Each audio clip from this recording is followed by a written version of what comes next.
Hey legends, ever been stuck as a jump master when you didn't want to be? Don't worry, I've got you covered. Here's how to change jump masters in Apex Legends. When you're in the dropship, the game automatically assigns jump master to one player, but if you want to pass it to someone else, it's super easy.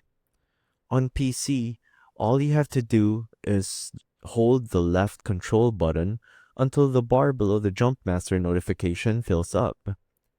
Once you do this, your teammate will get a notification and they'll take control of the drop. Easy, right? If you're not the jump master, holding left control will allow you to drop solo. So even if your teammates drop first, you're free to drop whenever you want. Now you're ready to drop smarter, not harder. Go out there and show them what you've got. Don't forget to like and subscribe, and hit that bell for more tips. See you in the arena!